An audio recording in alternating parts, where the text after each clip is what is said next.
Hello and welcome to another episode of the RedIron Retail Roundtable. I'm Jim Roddy, your host for today. Thank you so much for joining us. The title of this episode is The Ever-Evolving Role of Point of Sale, What Lies Ahead for 2022? And here to help us navigate that topic are our two favorite retail technology experts. Back with us again are Jeff Patterson, a 20-year veteran of RedIron Technology, where he serves as CTO. Jeff, great to see you again. Good to see you. Thanks.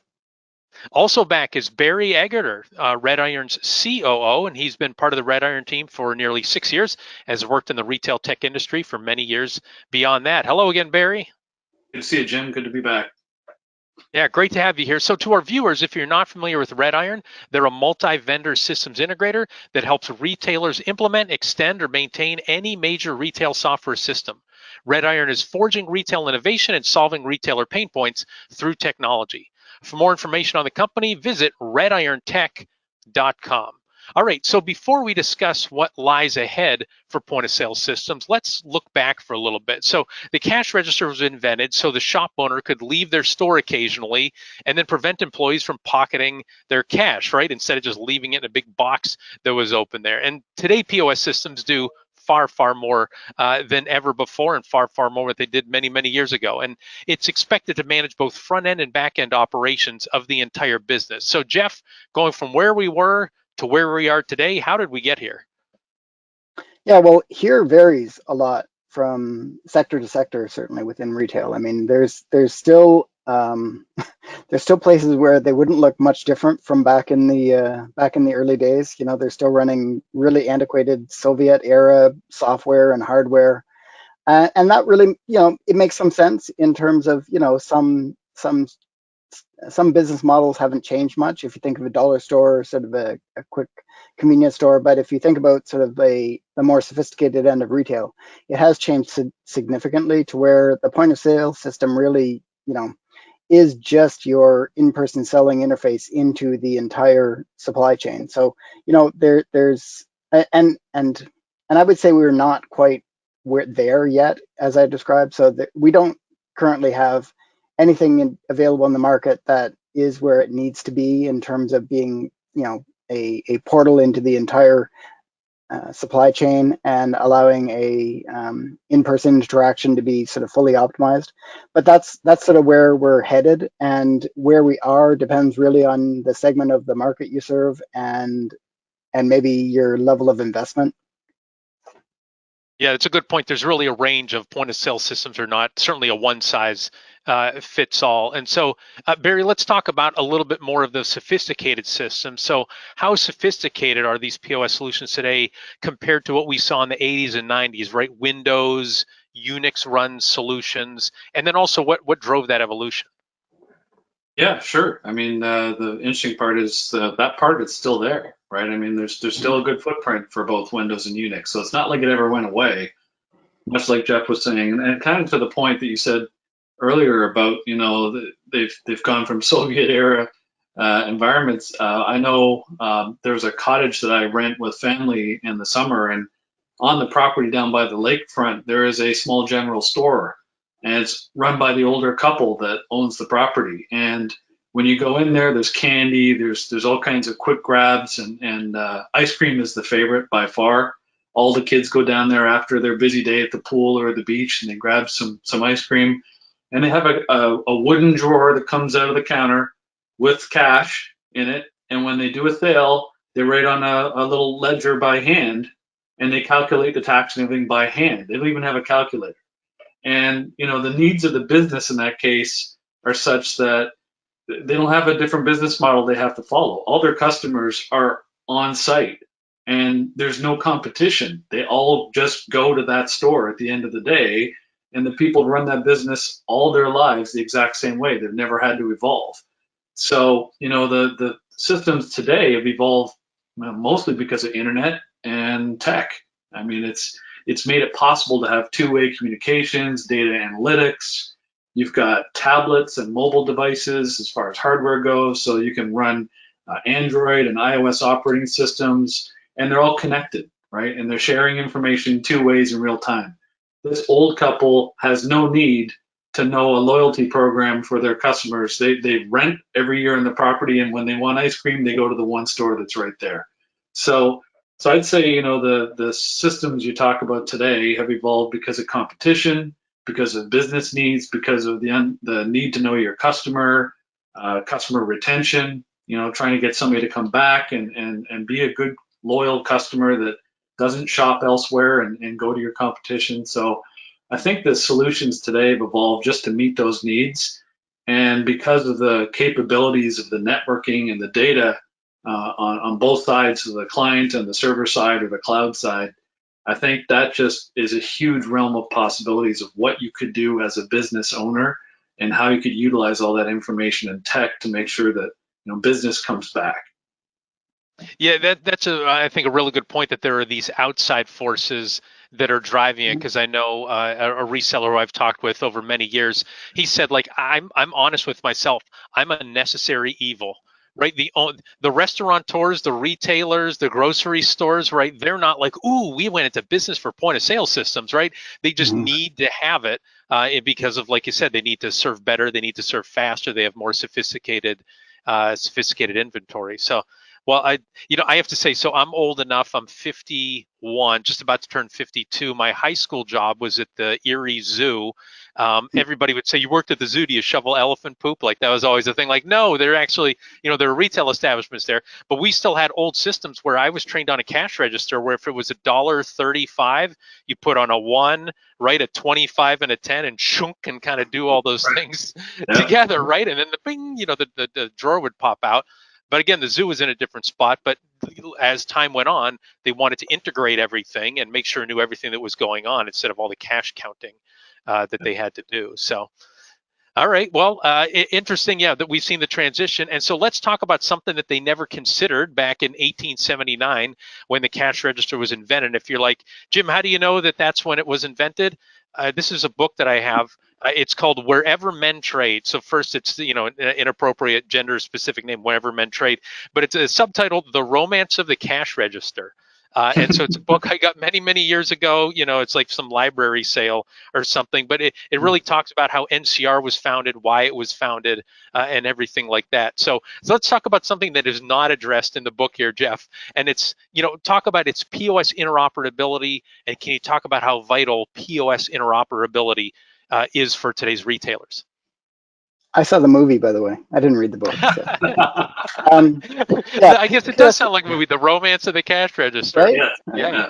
That's taking a lot of liberties with the. I mean, you'd look hard to find romance in the cash register, but whatever gets you through. So POS interoperability. I'll try and get back on track. So let's talk about sort of the sophisticated business model where Barry's right. You've got all these competing competitors, and your customers are wanting more and more. And if you're not able to do anything more than just take the items and put them in a bag and exchange money with the customer, you're missing opportunities that your competitors are taking advantage of. So they try and know to the level that is appropriate for the interaction, the customer, and try and entice them back, try and make sure that they feel like they have a secure and well-informed decision-making process that they're supporting. So all of that needs something more than a disconnected application running, just checking out things. But even when we say, even if you weren't doing clienteling or anything sophisticated in that way, you have to make sure that you've got your channels aligned in terms of pricing strategy. So everything you're doing needs to be reflected. Everything you're doing on the corporate side needs to be reflected in the store.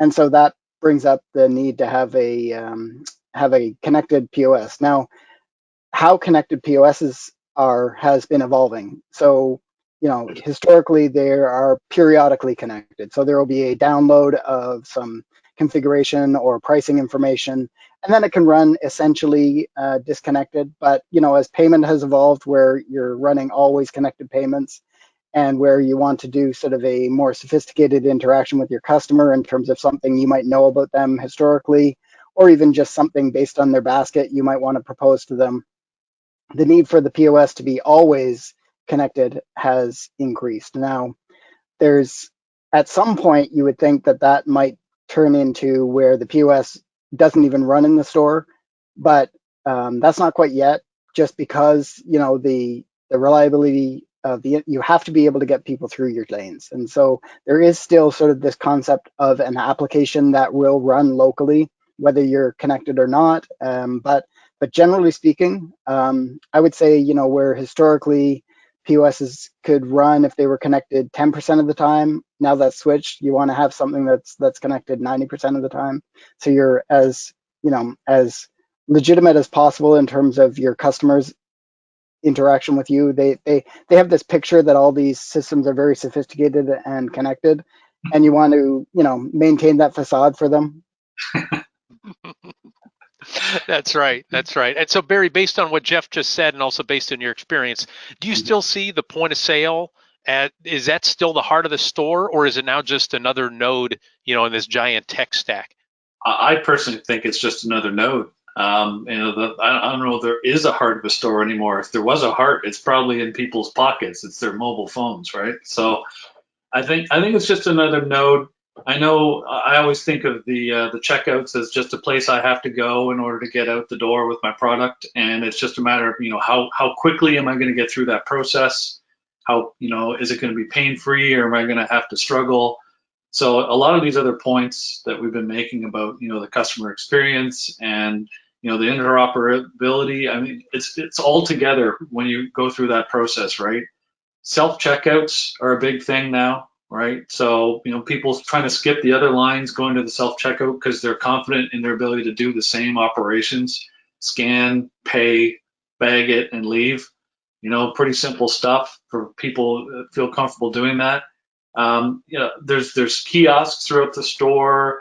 There's all kinds of other things that sort of take away from the point of sale, where it used to be, if you went to a really big multi-floor department store, you used to have to go to a specific register to deal with an associate, right? And there may be people wandering around the store stocking shelves or putting clothes on the hook or whatever, but you knew if you wanted to interact with the staff at the store, you had to go to one of those registers.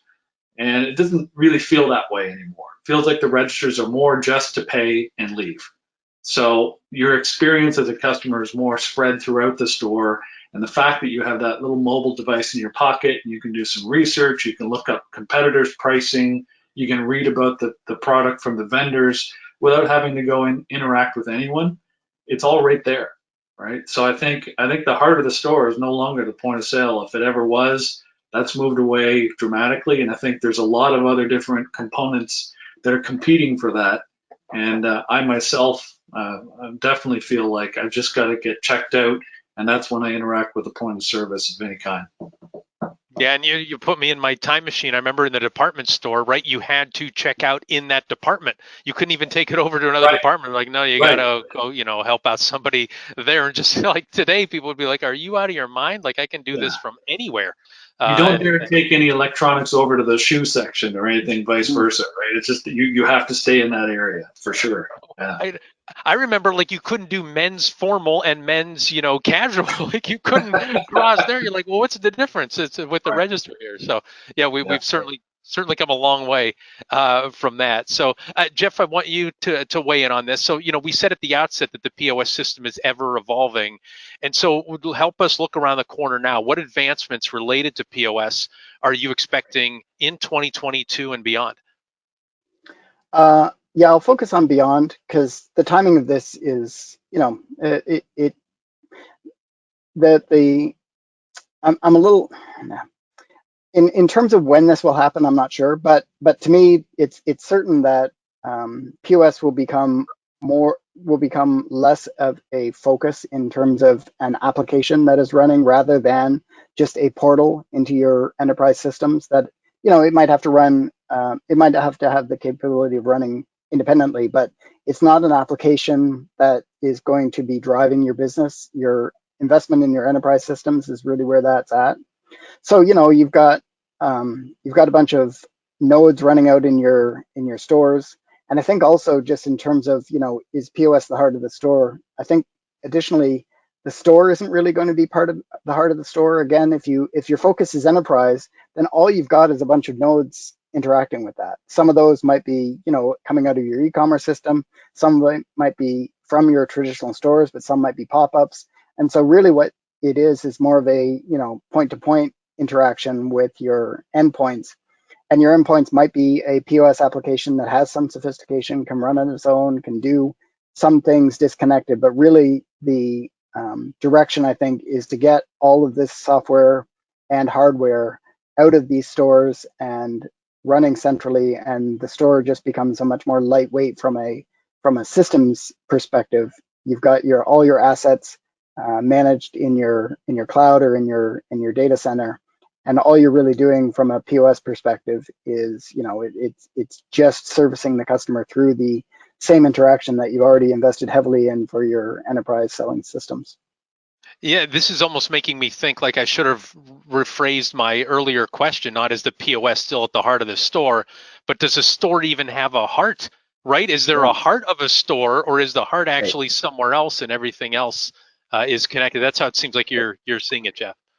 I would make a proviso here. There is still a pretty heavy footprint of franchisors, and that model is still much more where the store is autonomous. And so the model that sort of breaks that model a little bit, in that you really do need to run a business out of your individual franchise. Now it gets complicated because franchises are collected and stuff like that, but that would be the one exception I would make. That we do a fair amount of work with franchisees, and that can sort of bend that model a little bit. Great, thank you. And Barry, as all our regular listeners know, this podcast is all about actionable information. So based on our discussion today, what steps do you recommend to retailers? What steps should they take regarding the ever-changing role of POS systems? Yeah, I think we've mentioned this a few times. It's really taking stock of what you've got and what you need, right? So if your business is stagnated in any way because it's been relying on a particular POS system, you might want to look at what you're missing from functional or flow or process, and see if it's something that you can add to that existing system, or if there's really just other solutions out there that meet those needs. So understanding where you're at is the first part, is saying where am I? Am I doing the same thing I did 10 years ago? If so, pretty much can assume that there's better ways of doing it by now. But vice versa, if you've got a very new system, there might be other things you can leverage within it that you just don't understand you can take advantage of. So it really is take stock of what you've got and what you need as a business, and understanding the system's capabilities. And we've talked about it time and time again. These systems are so complex that quite often there's bits and pieces there that just aren't being utilized to their the best of their capabilities. So it's often just tweaking configurations or changing what you have and working with it to enhance some of your processes. But then talking to people who work with systems like that, like us, there's many blogs and people on the web that can share their thoughts on this sort of thing. So doing your research, doing your homework, and really understanding where it is you want to go. Great. Yeah, where are you and where do you want to go? And something you said is an exact quote from the book, again, Wherever Men Trade, The Romance of the Cash Register.